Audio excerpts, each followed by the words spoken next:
LBC. From Global, leading Britain's conversation, the Nigel Farage Show. Mr. Nigel Farage. Thank you, Donald. And I'm here in Washington, D.C. on a day of chaos and travel disaster across the USA. We'll talk about that later on in the show.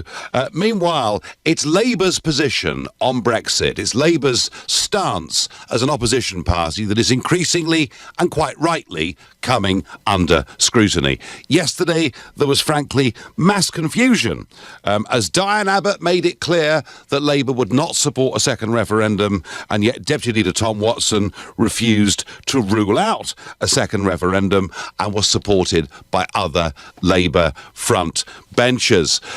We had Tony Blair yesterday. He never gives up, does he? Blair saying that actually stopping Brexit should be Labour's priority ahead of winning the next election.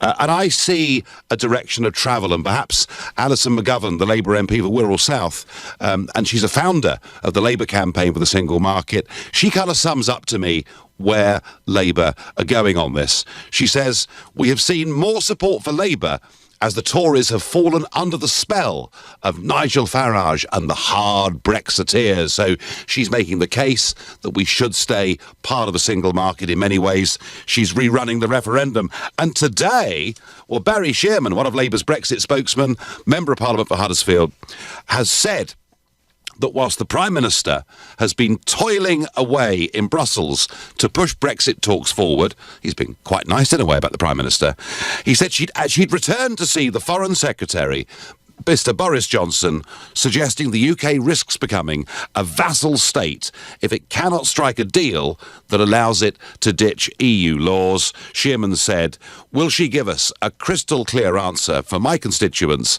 and people up and down the country? Is she leading us into a vassal state, a subservient role in Europe? If that's not the case, will she sack her Foreign Secretary? And Mrs May replied, no.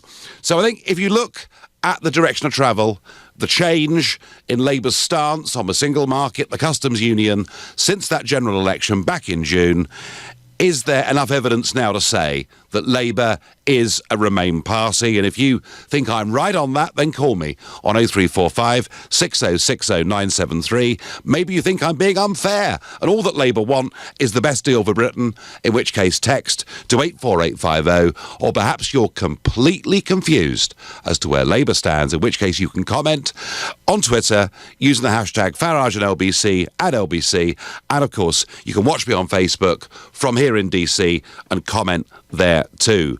Is Labour now becoming a Remain party? I think they really are. I wonder what James in Manchester thinks. Good evening. Good evening, Sir Nigel. Yes, I couldn't agree more. I think that Labour have behaved absolutely treacherously in the entire process of Brexit. I've never been a Labour supporter, but I am aware there are over 4 million of their supporters that voted for Brexit. They need to remind themselves, give themselves a constant reminder, particularly Diane Abbott, that when they, in their manifesto, that they signed up to the Brexit and everything that was in the Brexit proposed negotiations, they seem to have gone back completely on every single word. And every day, one of the top three in their cabinet has a completely contradictory view to the other. How anybody could trust them, and how they have the audacity to condemn any negotiations that are going on at the moment, which are not brilliant, I know, but to even suggest that they would be in a more fitting position is quite frankly ludicrous. Yeah, I mean, I think there is confusion, James, because what they've been trying to do is to keep both of their wings of supporters together, namely the young Corbynista students, many of whom seem to think the European Union is a great thing, and a lot of the old Labour voters in the Midlands and the North and South Wales and places like that. So kind of the confusion, in one way, is allowing both those voices to be out there. But I do think, that said... Yeah. But there is a direction of travel, isn't there? And the direction of travel, and and you said treacherous, and it's a strong word. But I mean, Corbyn, during that manifesto launch, couldn't have been clearer. leaving the single market, stopping free movement, leaving the union. He was very clear on all of those things. Now, it is possible, James, that they've changed their mind in the course of the last 5 months, but I think what we're really... But what's really happening here, James, in my view, is that the party, Corbyn himself has been a sceptic for decades, but I think it's the parliamentary Labour Party is so Blairite, and I think they're now in control of the agenda. I think that's exactly, you've hit the nail on the head, and you're absolutely right. Corbyn, have you noticed we haven't heard anything from him directly? Well, what he's trying to do, it's what we call the old sitting on the fence. He wants to see which way the wind is blowing, which is precisely how Labour operate. They'll want to see which way the wind is blowing, whether there's a stronger vote for the youth of the UK, or whether it'll be the elderly. They're just lying in waiting just to see what is going to go with the flow, and that's how they operate. You had Diane Abbott, on the TV the other day saying that she wants free movement to continue even after we have left the European Union. I mean, these are people that are not, Nigel, in touch whatsoever. And all these people, they really do make me sick. They keep saying the preamble is always on these question time, whatever it is. Oh, well, we do support the referendum, but the but then takes us on a whole rainbow of excuses as to why they want to overturn it. And you know what, Nigel? For me, in particular, I campaigned for 3 months to get us out of the EU, and I won't let it be wasted. And at the end of the day, these people are supposed to believe in democracy. They don't believe in democracy. I'm afraid I rather think you're right, James, I have to say. And I thank you for your comments and your calls. And James from Manchester thinks the Labour Party, frankly, have been treacherous in their approach. And as we speak, just down the road of the White House, President Trump is making a speech here, and he's talking about national security and global security and America's role within it. More on that as that story develops. I wonder what another James in Clapham, thinks of my proposition that Labour is now becoming a Remain party. Good evening, James. Good evening, Nigel. It's a pleasure to speak to you, Nigel. Nigel, myself, I'm a socialist. I voted Labour. I was conned into voting to Labour, into the Battersea constituency. And let me tell you this now. The only reason I voted Labour is because they said they would agree to the Brexit terms, which I voted for. Yes. And now they are turning their backs on it. I watched Diane Abbott cut her own throat on Sunday on the Andrew Marr show. I watched the Daily Politics with Mr. Kinnock this morning. I am sick to the back teeth of them telling me what I should be voting for. And when I voted to leave, Nigel, like yourself, when I went voted to leave, I didn't flip the ballot paper over and say, voted to leave, go to section 2.1. Did I vote to leave the ECJ? Did I vote to leave I voted to leave everything. And I'm going to be burning my card today. So the Battersea MP, Mr. Sousa, let me tell you this now. You and the rest of those treacherous demons, I am no longer voting Labour. I will not vote. And if it means voting Tory, I will vote Tory. I voted out. I want out. I'm sick and tired of you telling me that I did not know what I voted for. Wow, strong stuff, James. So if there are many like you out there, then there will be an electoral price that Corbyn pays for changing this policy, won't there? Yes, it will. Nigel, I'm in the People's Republic of London at this moment in time. And, you can laugh. It's the Labour cabal. Now, I will be voting Conservative if I have to. If it's UKIP, I will vote UKIP. Whoever that can push that woman out in Battersea, I will vote for, because I have had enough of this, Nigel. I voted out, and don't try and So James, for you, Brexit is bigger than party loyalties. It's bigger than left-right politics. This to you is the issue of our time, yeah? Well, Nigel, if I could just go and say Game of Thrones, right? When they're fighting the White Walkers, it's not a matter of honour anymore. It's a matter of life or death.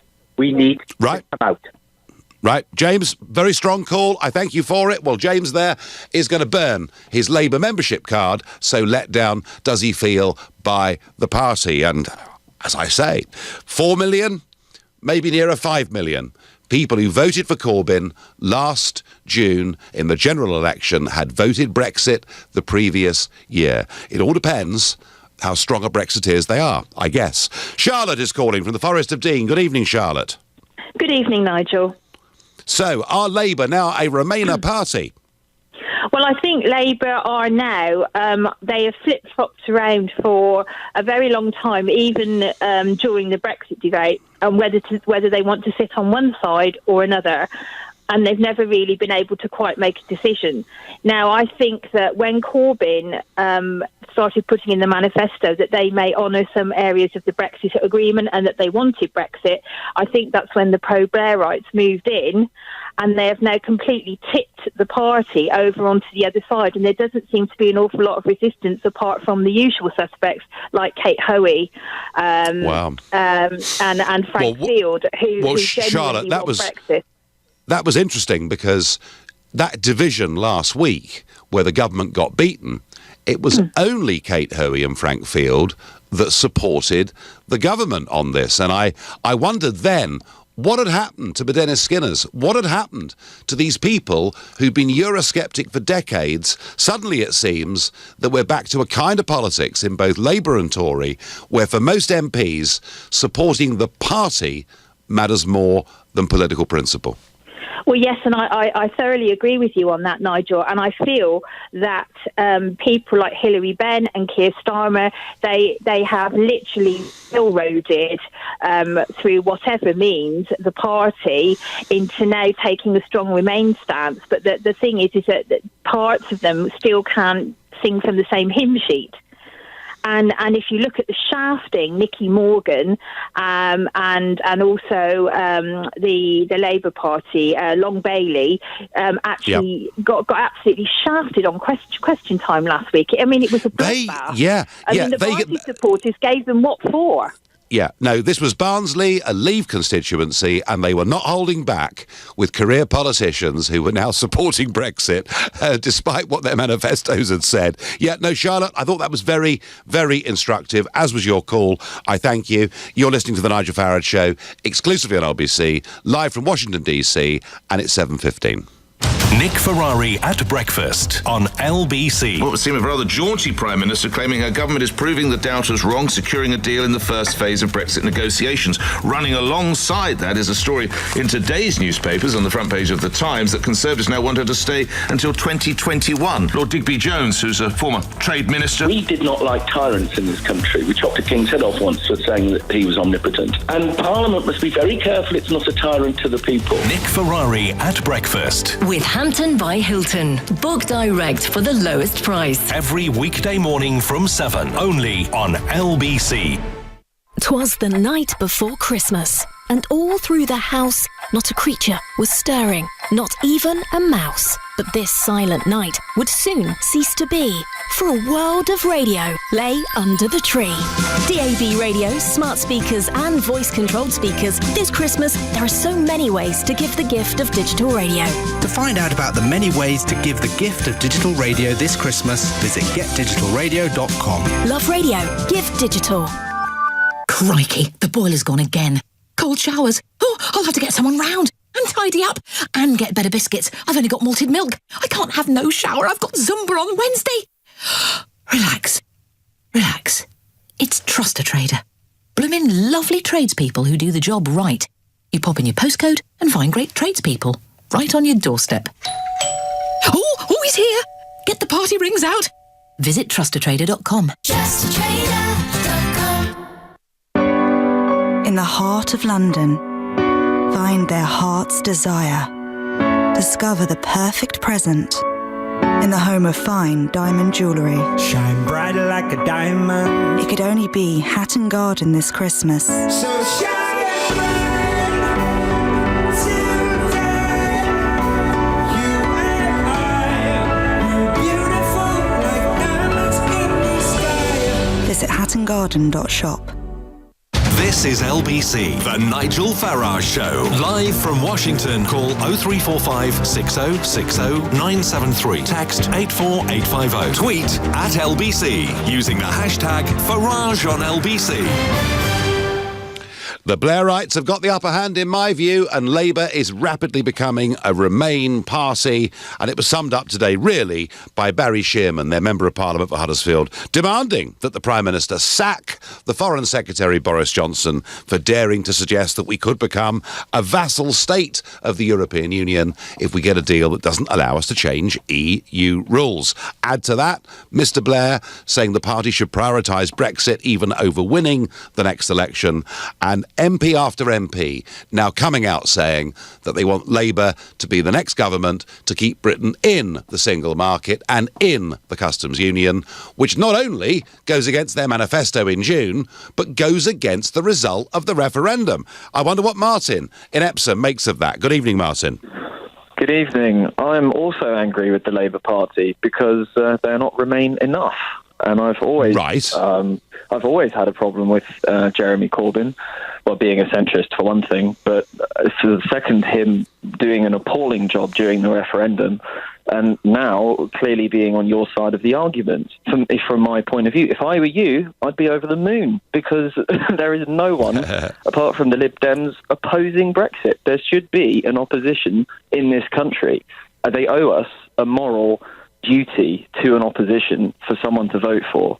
And at the moment, I can't vote for anyone except the Lib Dems, who, let's be honest, aren't going to win. So, Martin, would you normally vote Labour? I actually voted Labour in 2015. Okay. That was just to keep out Plaid Cymru because I was at uni in Wales.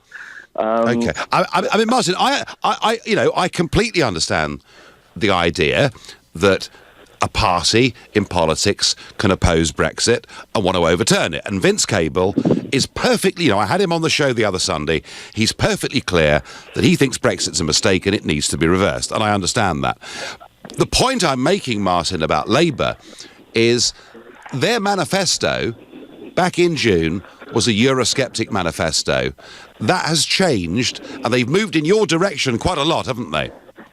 I agree their last manifesto was shocking. It wasn't any... But, yeah, you see, the thing is, I don't personally think that the Labour Brexit policy differs too much from the Tory one. I mean, the Tory Brexit policy is, let's just say, intangible at best.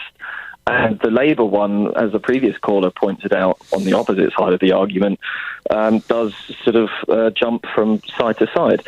And the problem is that the Labour Party themselves don't know what they want. But they're led by a Eurosceptic who's secretly, in my opinion, happy that we're leaving.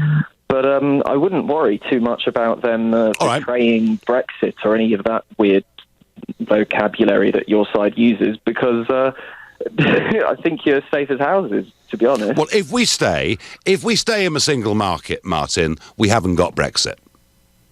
Well, we can rehash the arguments of the referendum if you like.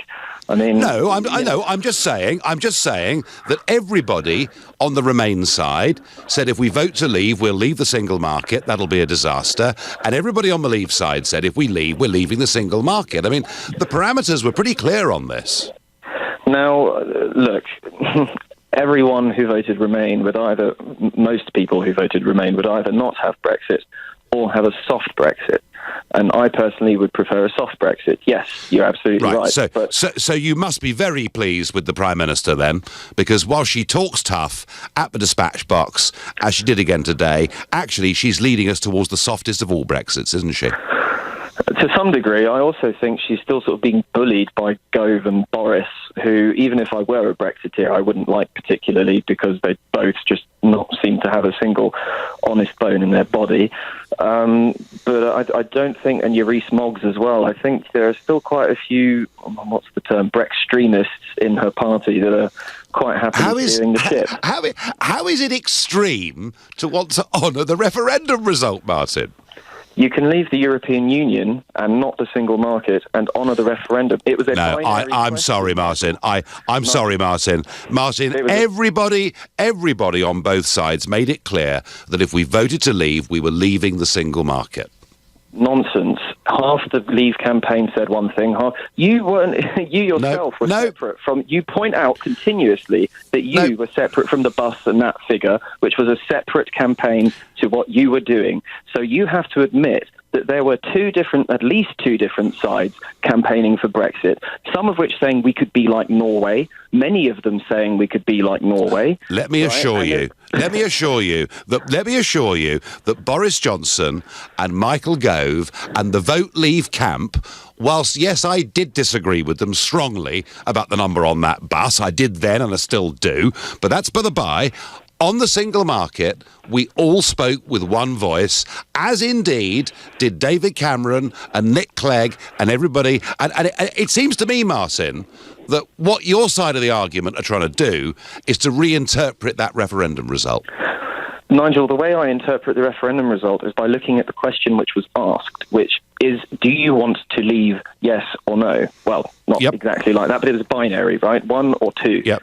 And the problem with that is, did some people voted because they wanted less foreigners in this country? Some people voted because they believed that the lie that the EU made 70% of our laws or some nonsense like that. Well, more than that in many cases, but you know.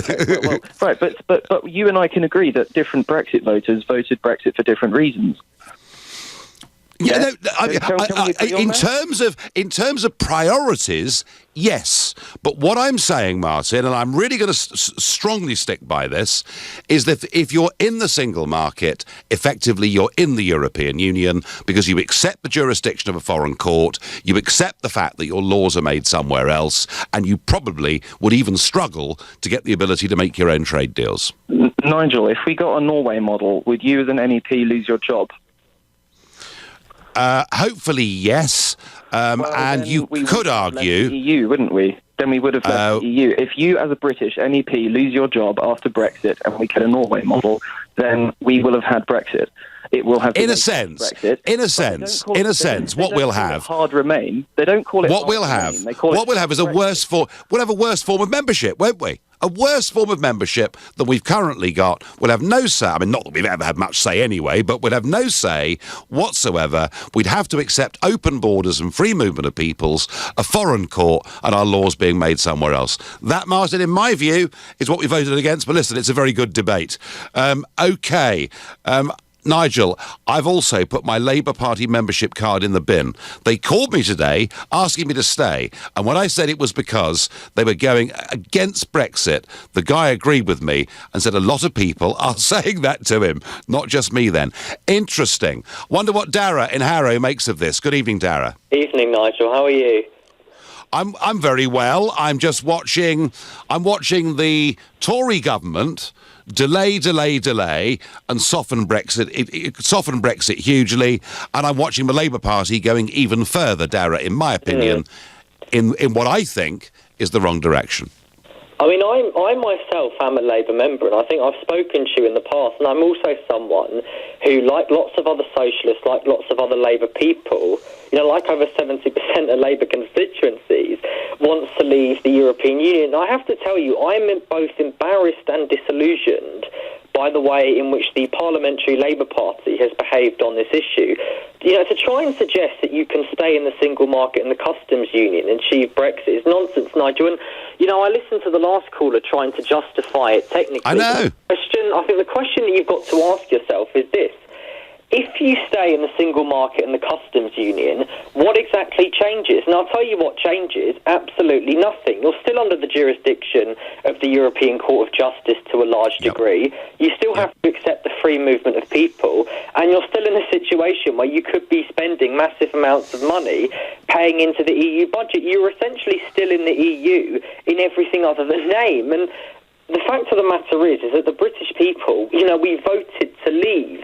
You know, there's no doubting that. We voted to go. You know, it was a two-sided question. You either remain in the EU and you remain in the single market, or you leave the European Union and you leave all of its associated institutions. And if you want to leave the European Union, you have to get out of the single market and you have to get out of the customs union. It's simple as that. You know, if I said to you, Nigel, I'm going to leave my house today, but at the same time I'm going to stay in the dining room and I'm going to stay in the kitchen, it just wouldn't work. It's not possible. And that's exactly the same with the single market. And you wouldn't really have left, Dara, would you? That's the point. I mean, given and look, you know, you understand this completely.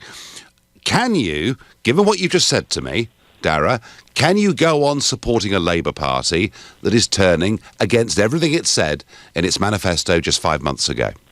I mean, my principles are Labour, you know, and I disagree with them on this issue, but my core principles on issues like economics and most social policy is Labour. But I'll make this point as well, Nigel, and I think you'd probably be interested in it, because even though the manifesto rightfully said that we should leave the single market, unfortunately, it wasn't properly enforced. And here in Harrow, when we were out canvassing in the election, we had a good candidate, and I was very happy with what he was saying. But the one issue I did not agree with on his leaflet, and I said it to him, was point 3, which says, I will fight for full membership of the single market. And really, if your party is saying we're going to leave, you know, that institution, we're going to end free movement, and you've got MPs and candidates across the country openly defying that, you have a big problem. And I think it's, you know, and I will criticise Corbyn here, and I will criticise the Parliamentary Labour Party for not enforcing the party line more clearly. Well, but Dara, weren't they appealing in Harrow, where you live, which was an area that voted to Remain? Weren't they appealing to Remain voters in the south and Leave voters in the north? Weren't they playing a bit of a trick and getting both sides to support them? You know what, as much as I hate to say it, I have to agree with you, and I have to say that as a party member, I am both embarrassed and disgusted by the direction which the party is taking on. So, Nigel, if you know, and there's always been discussion in the Labour Party about why we're losing working class voters to UKIP, and fair enough, UKIP, you know, is more or less a Thatcherite party. You know, you wouldn't think it would appeal to many working class voters, but when you ignore what people have been saying, you know, working class fishermen, working class farmers, you know, people who've lost their jobs in these industries for several years, what do you expect? You know, you can't ask people to keep supporting you if you're not going to listen to them. And you know, no. And Dara, actually, UKIP in 2015 particularly did amazingly well, picked up a lot of Labour voters, and those voters didn't see UKIP as Thatcherite. They just saw it as a patriotic party saying many of the same things they were. Dara, great phone call, fascinating. I really think we're onto something here. I think Labour have exposed a very big flank. I think that the fact they've moved now so much in favour of the single market and the customs union could cost them very dearly indeed. You're listening to the Nigel Farage Show, exclusively on LBC, live from Washington, D.C. It's 7:30 and time for the news with Moira Alderson. Police in the American state of Washington say at least 6 people have been killed after a train derailed. Carriages crashed from a bridge south of Seattle onto a motorway below. It was a new high-speed service which launched today. A man's been charged after 2 police officers were seriously injured when they were hit by a car as they walked to their vehicle in northwest London on Sunday. 51-year-old Mohammed Shishk will appear before Willesden Magistrate Court tomorrow. South Africa's ruling party, African National Congress, has elected Cyril Ramaphosa as its new leader. It means the 65-year-old is likely to be the country's next president. LBC weather, cold and frosty for much of England and Wales tonight. Some fog and low cloud becoming widespread later. Cloudier and milder further north, an overnight low of around 1 degree. LBC travel on the M3. It's slow-moving southbound. That's between Junction 3 for Lightwater and Junction 4 for Camberley. It's following an accident and the inside lane is closed. It's heavy on the A12. That's heading out of town from Newbury Park to Gallows Corner. That's all because of a breakdown. And on the trains, Virgin Trains West Coast and London North Western are delayed by up to an hour, and some cancellations to and from Euston. And Southern are running a reduced service between Clapham Junction and Milton Keynes Central. LBC Travel, I'm Anne-Marie Walsh. LBC and its sister stations from Global bring you a brand new event, the Global Awards, rewarding the very best from the world of music, news and entertainment. The Global Awards. And the award for Best News Moment, Interview or Debate goes to one incredible night with performances from Andrea Bocelli and Sam Smith performing live. And you can have your say on who will win at the Global Awards. Voting starts this Wednesday. To vote, download the Global Player app or go to lbc.co.uk. March the 1st, 2018. The Global Awards. It's coming. Crikey, the boiler's gone again. Cold showers. Oh, I'll have to get someone round. and tidy up and get better biscuits. I've only got malted milk. I can't have no shower. I've got Zumba on Wednesday. Relax. Relax. It's Trust a Trader. Bloomin' lovely tradespeople who do the job right. You pop in your postcode and find great tradespeople right on your doorstep. Oh, he's here. Get the party rings out. Visit trustatrader.com. Miss Dixon, the doctor will see you in room 2. This year, GP appointments are available in your area over Christmas. If you need to see a doctor, contact your practice or visit nhs.uk/GP access for more information. Your NHS, here for you this Christmas. Pets. We positively love them. So for those times they're feeling rough, get pet insurance from Pets in a Pickle. Go to petsinapickle.co.uk. At the Co-op, a 70 centilitre bottle of Baileys is only £10, and a 70 centilitre bottle of Tanqueray gin is only £15. Perfect last-minute gifts for friends and family. Christmas is coming together at the Co-op. Subject to availability. See participating stores for details. See drinkaware.co.uk for the facts. Offer ends 3rd of January 2018. On a travel pack tailor-made holiday, you get to see the very best of the world. Tour the famous Route 66, the spectacular Canadian Rockies. Experience the magic and history of India, the wilds of Africa, or the exotic Far East. Start your journey with Travel Pack. For amazing prices on your tailor-made holiday of a lifetime, call Travel Pack today on 0208 903 9999 or visit travelpack.com. ATOL Protected. Your company's image is everything. So why present your clients poorly bound documents with budget covers to save a few pounds when a quality wire binding machine starts from just £299 with single source binding? We supply fast, high-quality wire document binding machines and premium supplies, and we're so confident you'll love our easy-to-use machines that we're offering a free, no-obligation one-week trial. For your free machine trial, just visit single-source.co.uk. This is LBC, the Nigel Farage Show. Live from Washington. Call 0345 6060 973. Text 84850. Tweet at LBC using the hashtag Farage on LBC. In a moment, we'll return to the subject of Are Labour now becoming a Remain party? And the callers I'm getting tonight, Labour Brexit voters, are pretty angry with the party. One even said he was going to burn his membership card. But before we do that, I'm here in Washington, D.C. There's a lot happening in the USA today, and not all of it good. Joining me is LBC's US correspondent, Simon Mark. Simon, welcome to the show. Now, out in Washington State, there's been a train disaster. Please Absolutely. explain. Yeah, and we should explain this is on the west coast of the United States in Washington State, not here in Washington, D.C., on the east coast of the country where we are. But train 501, which is an Amtrak train, was this morning making its inaugural journey along a new route out of Seattle down towards Olympia in Washington. It has traditionally gone along a scenic waterway, but as of this morning, it started routing itself along a highway, motorway Interstate 5 in Washington State, and a tragic derailment occurred. The death toll now stands at 6 people dead. We don't have a firm number on the number of casualties, people injured that have been taken to hospital, but the authorities say they expect the death toll to rise. And if you've seen any of the imagery from the scene, aerial images particularly, show that as many as 5 railway carriages derailed, one of them dangling completely over a bridge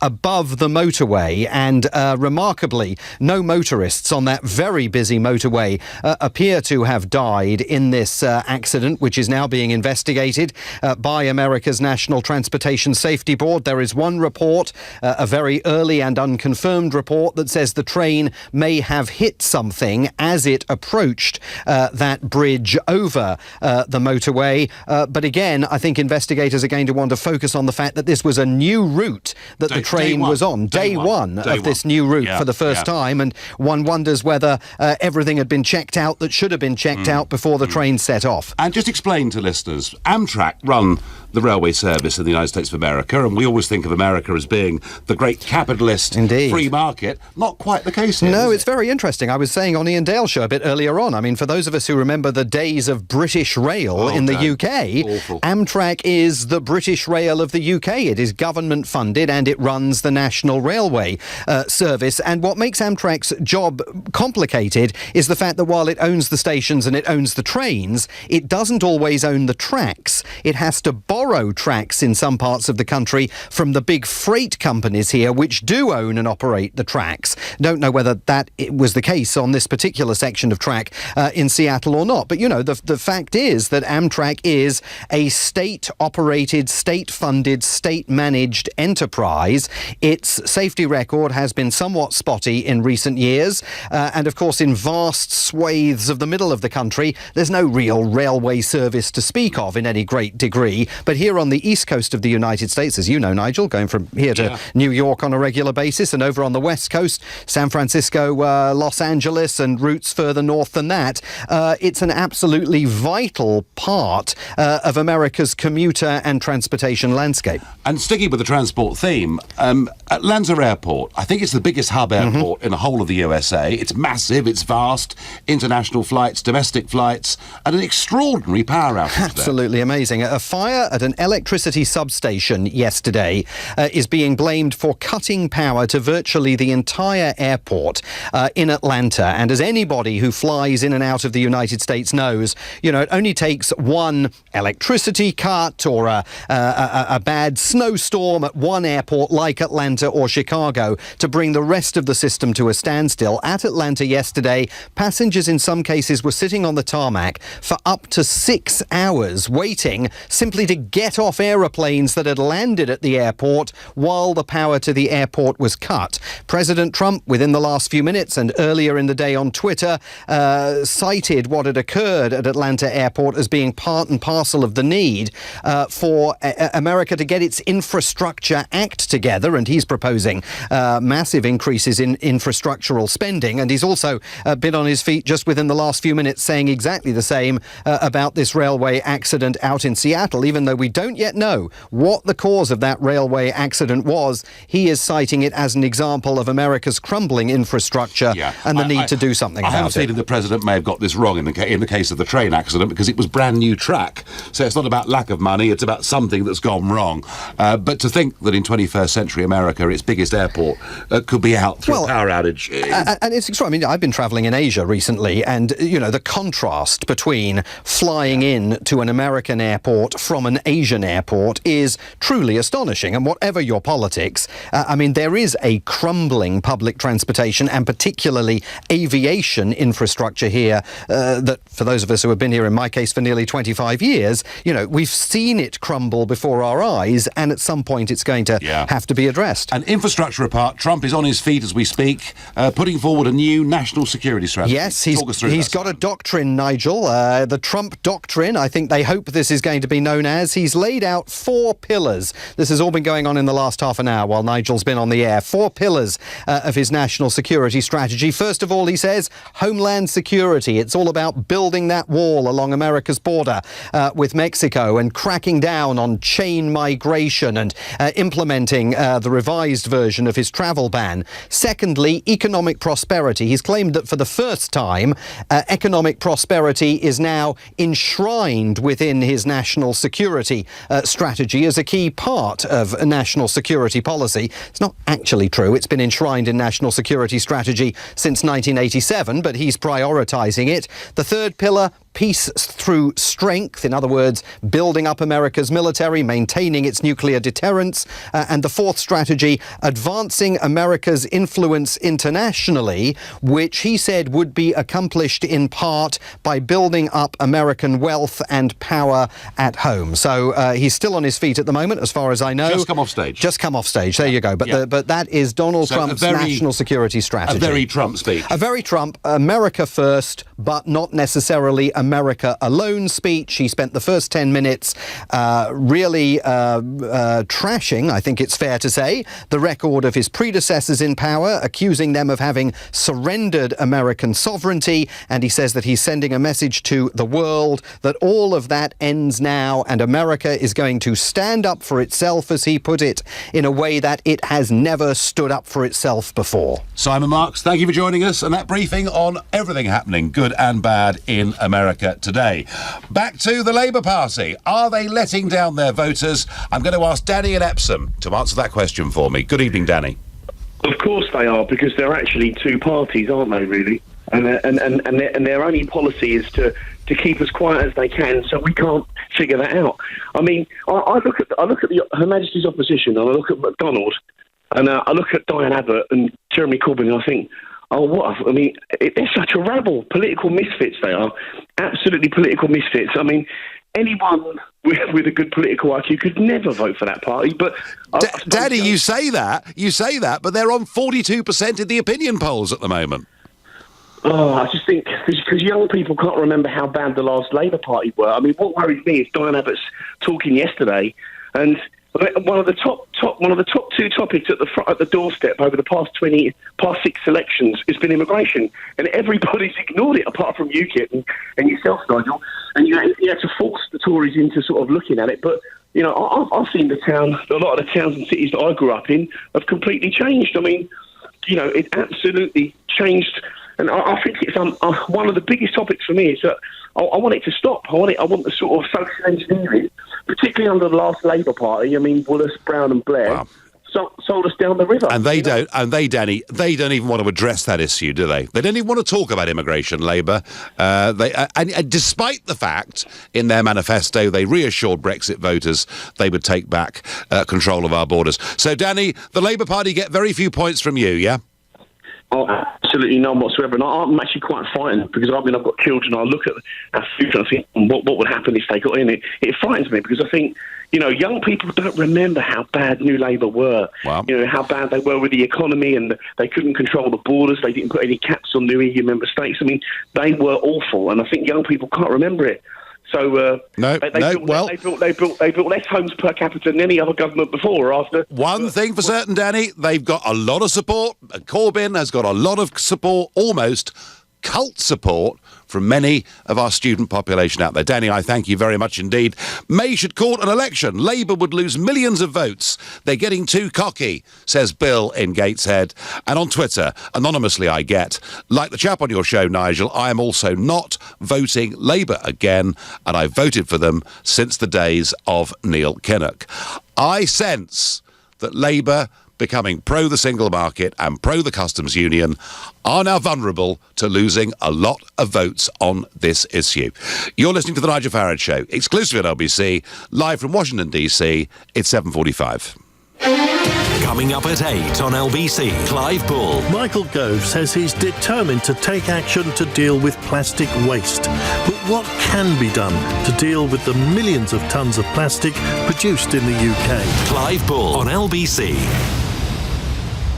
It's a wonderful idea, really, to offer up a spare chair for older people who always eat on their own. For those special Sunday roasts, only Bisto Best chicken gravy will do. Made with real meat juices for that authentic, rich, roasted flavour. Try Bisto Best at your spare chair Sunday. Ah, Bisto.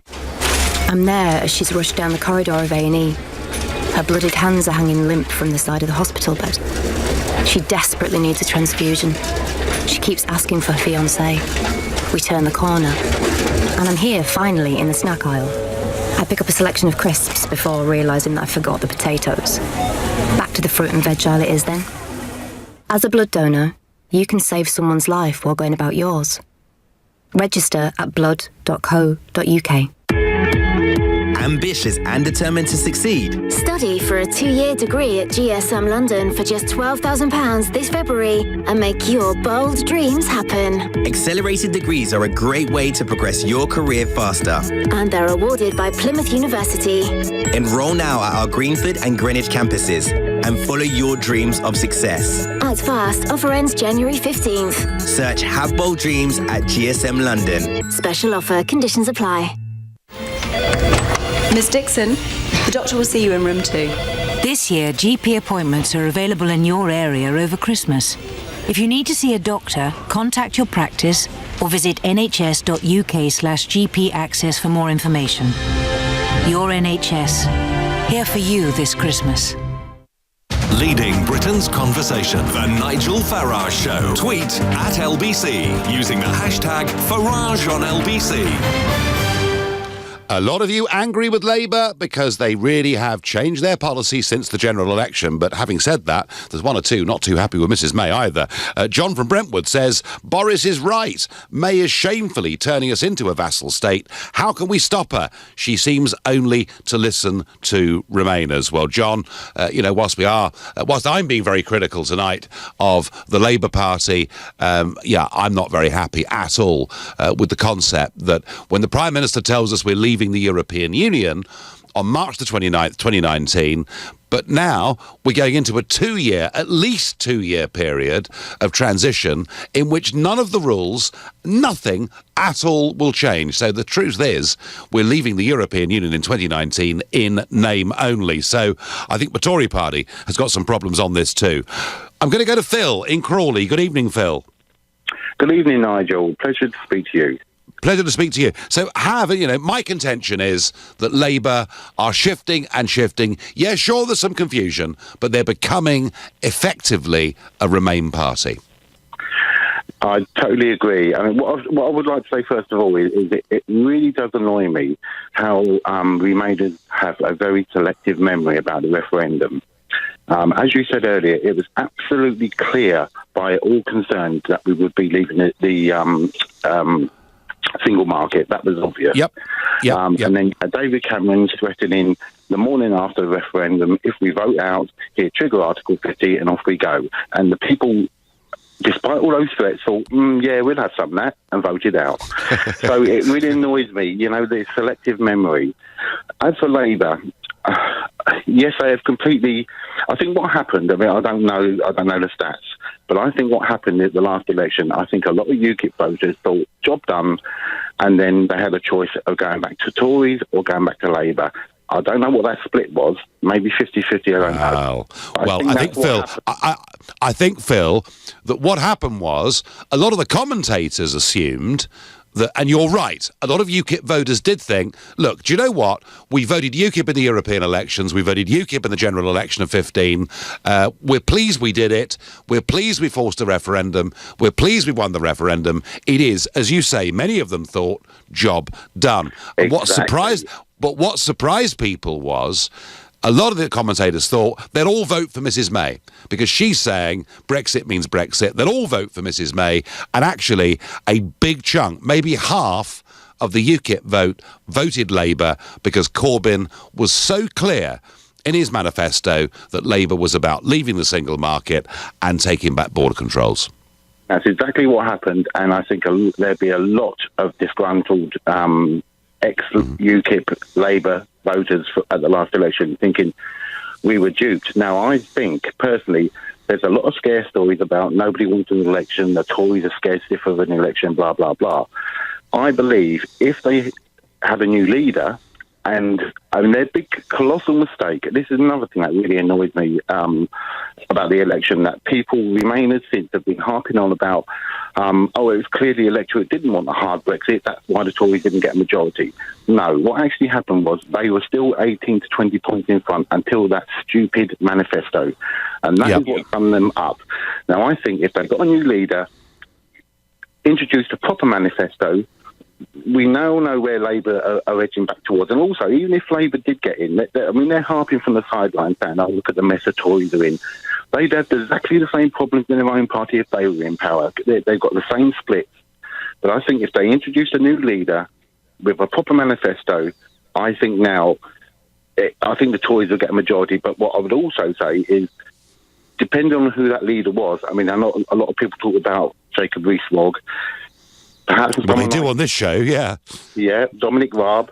I think the problem with Jacob Rees-Mogg, nice chap, I think he's incredibly honest, but I do think his personal opinions will be stripped bare by the left-wing Well, you may be right. You may be right. But either way, Phil, both parties, since that general election, have edged towards the single market, and a lot of us, Phil, you and me included, are not happy about it. So when Barry Shearman says that Boris should be sacked for saying that Britain could become a vassal state, I've been asked by quite a few people, what is a vassal state? And the English dictionary tells us that if one country is a vassal of another, it means it is controlled by it. So what Boris is saying is if we go into a transition period, and thereafter, if we were to have regulatory alignment that meant not just the existing rules, but new rules would apply to our economy without us being able to do anything about it, we would effectively be a vassal state. Jacob Rees-Mogg said we'd be a colony, and I said on Friday on Sky News that I felt if we go down this route, Mrs May is behaving like the leader of a nation that had been defeated in war, suing for peace. So that is what our side of the argument is saying. Nigel, Labour have launched the Titanic under Captain Corbyn with no lifeboats. That's the view that Jenny takes. John says, I'm completely confused about the whole lot. Who can be trusted? The majority voted leave. When I decide to leave a relationship, I don't need to negotiate a deal. I just leave, says John. I wonder what Will in Evesham makes. Good evening, Will. A regular caller to this show. I know you're a very keen Remain voter. Are you pleased with the way in which the Labour Party is going? Well, I'm pleased because they're actually looking at the evidence, aren't they? I mean, I think we've had this discussion before. This isn't an evangelical thing. It's not a faith. It's not about believing I'm a Remainer or I'm a Brexiteer. It's actually looking at the evidence. Yeah, I mean, just looking at what you just said a few minutes ago about the vassal state comment. The reality is we have to accept the regulations because of Northern Ireland. Yeah? So there's no border. All right, that's a reality. So we will inevitably then become, we will accept the regulations. The only difference will be we have no say. So the obvious thing to do is to cancel the madness. I think, So are you saying, Will, that the whole of Brexit must be cancelled because of the border situation with Northern Ireland? Absolutely. Because let's look at the facts. Yeah, we're going to pay up to 40 billion bill. We're going to have no influence in Europe. Okay. Business is clearly saying this is damaging us, and what do we gain? And that's where the tumble-me moment comes in. So the Labour Party, Will, do you agree with me that Labour are becoming a Remain party? Slowly, I think they'd have got there already if it wasn't for Corbyn. I think it's the irony with the Labour Party is that the supporters are Remainers, but you've got the leadership who are Brexiteers. I think there's an irony there, and then you've got the reverse going on in the Conservative Party. I think, Keir Starmer seems to be doing a great job, but I think he's stymied by Corbyn and McDonnell, who don't seem to know where they're going. Nigel, it's not believing Europe. Oh, I couldn't disagree more with that, Will. And when I hear about the border in Northern Ireland, look, already we have along that border a different currency on each side of it, different tax rates either side of it. But hey, Will, when we come to discuss the merits of a single market, please call in. I'm not doing that. What I am doing is saying there's been a big shift in the Labour Party position, and I think it could cost them a lot of votes at the next election. But you maybe think that public opinion will move in your direction, yeah? And it already is, isn't it? I mean, the latest poll is showing there's a 10 points lead to remaining. I don't think that was the most reputable piece of polling, but. As Tony Blair said, and I know those who will have various views on Tony Blair, but there is no bigger issue than remaining in the EU at the moment. Will, how does the rest of the world survive without being governed by these old men in Brussels? Tell me. Hello? Hello? We've lost him. He didn't want to answer that one. Never mind. No problem. Will, a passionate Remainer who comes on this show. He's been on a few times this year, and whilst we disagree on the point, he does think the Labour Party is becoming more of a Remain party, but maybe Corbyn's holding it back. I don't know. My last caller this evening on this subject is Peter in Islington. Hello, Peter. Hi, it's great to hear your show. Hi, I used to be a soft Brexit supporter. Yep. And but I don't have a UK passport yet. I'm 21 years living here. But next year I'm going to be doing my UK passport to actually vote for Remain and Labour, because I think it's great. I want to stay close to Europe, and I'm going to be making my vote to Remain actually. So, Peter, you're a voter saying that if Labour clearly become a Remain party, that makes you more likely to vote for them. Yes, I will be arranging my UK passport next year just to actually vote in the next referendum. Yeah. Okay. Well, not referendum, election. Let's hope there's not another referendum, Peter, although there could be another referendum. We never know. Yeah, Peter, I thank you for your call. Well, Peter making the point that actually, there are people out there. There are a lot of people out there who think we should remain, and maybe Vince Cable's Liberal Democrats are just not quite cutting the mustard when it comes to that vote. I think Labour are moving very quickly in the direction of becoming a Remain party. They will fight, in my view, the next general election on a ticket saying there should be a second referendum on whether we stay permanently inside the customs union and the single market. That, I think, is where we're going. Will it gain them votes? I don't know. I think it may well cost them votes, and tonight's callers have indicated that. You've been listening to the Nigel Farage Show here on LBC. I'm back tomorrow night at 7 o'clock. Coming up this evening at 10, it's Ian Collins. But up next...